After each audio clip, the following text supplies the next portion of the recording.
May iba't ibang buhay tayo dito sa mundo na mararanasan.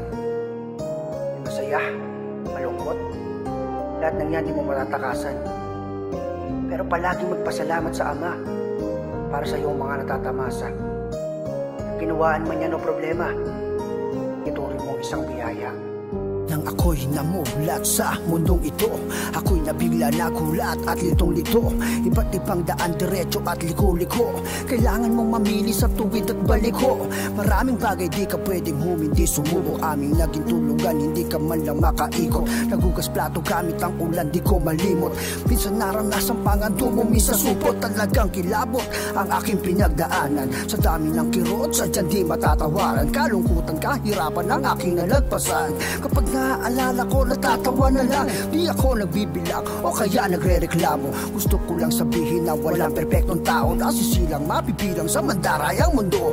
Asan ako ng panahon kaya ako ganito. Lahat ng sugat na dala ng kapusukan ko, ako ay binago ng panahon, kaya ako ay ganito. Ako'y nagbinata ay nagpahatak sa tukso.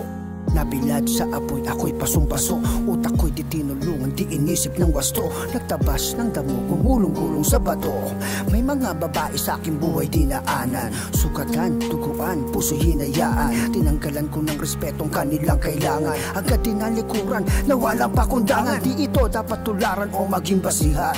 Sinasabi ko lang to para di pamarisan ng mga kabataan ngayon pasipol pa lamang. Mapusok, bumulusok ang mga isipan. Di ako nagyayabang o nagbubuhat bangko. Gusto ko lang sabihin na walang perpektong tao na sisilang mabibilang sa mandarayang mundo. Asan ako ng panahon kaya ako ganito. Lahat ng sugat na dala ng kapusukan ko, ako ay binago ng panahon, kaya ako ay ganito. Ako ay aminado sa aking pagkakamali. Tinaan ko sa puso, laging minamadali. Minsan inakala buhay ganon kadali. Aking nakahiligan ng nakaw na sandali. Sa tulong ng aking pamilya at mga kaibigan, unti-unti kong naiwasan, aking natigilan. Mga bagay na sisira sa aking katauhan. Kung di ko napigilan, baka hukay ang hantungan. Sa dami ng lubak, lahat ng aking nilakaran. Eto buhay pa din at hindi pinanghinaan. Salamat sa Ama, di na ako pinabayaan. Lahat ay plano niya para tumibay ka sa laban. Ito ang kwento ko ay paalala sa iyo. Gusto ko lang sabihin na walang perpektong tao na sisilang mabibilang sa mandarayang mundo.